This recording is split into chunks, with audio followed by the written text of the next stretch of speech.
Maximum খাল এখন ড্রেনে পরিণত হয়েছে, নদীগুলো খালে পরিণত হয়েছে। এগুলো কি কাদের সৃষ্টি? এটা আসলে আমাদের।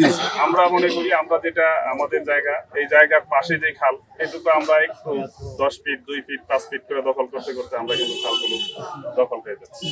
তো আমরা আশা করব আপনাদের প্রতি যে এই খালের যত্ন করা আপনাদের দায়িত্ব, এই খালকে সংরক্ষণ করা আপনাদের দায়িত্ব।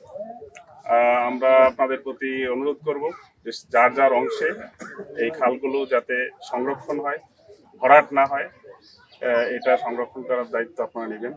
তাহলে এই খাল খনন মানে কার্যকর হবে। আর যদি এই এত টাকা এখানে খরচ করা হচ্ছে, এরপরে দেখা যাবে যে 1 বছর পরে 6 মাস পরে আবার যেই সেই, এটা যাতে না হয়। আর এখানে সংশ্লিষ্ট কর্মকর্তারা আছেন, রাজনৈতিক দলের নেতারা আছেন এবং দায়িত্বশীল ব্যক্তিরা আছেন। আমরা সবার প্রতি অনুরোধ করব, সবাই দায়িত্বশীল হই এবং দেশ আমাদের, কিন্তু সবার মিলে এই দেশ। এই জন্য এই দেশটা গড়তে হলে সবাইকেই লাগবে। তো আমরা সবাই মিলে সম্মিলিতভাবে এই দেশটাকে গড়ে তুলব।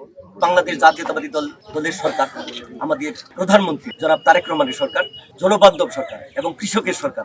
সেই হিসেবে উনার নির্বাচনী ইশতেহারের যে সমস্ত এজেন্ডা রয়েছে, সকল এজেন্ডাই পর্যায়ক্রমে উনি বাস্তবায়ন করবেন এবং আশা করি বাংলাদেশের জনগণ এতে করে সুফল বয়ে আনবে। বর্ষাময়ের দিন মানুষের বাড়িতে পানি উঠে গেল, চলাফেরা খুব সমস্যা হয়, ফসিলের ধান খেত খেয়া যা মরণ যা পুকুর টুকুর তলাই পড়ে। এটা কারণ হইলে জনগণের উপকার হইব এবং আমার দেশের কৃষি কাজের লেগে যেমন ওই সেচ দেওয়া এই শুকনা মৌসুমে ফসল মারাইতে পারি আমরা। এই কারণে এই কারণ হইলে আমার এই উপকার।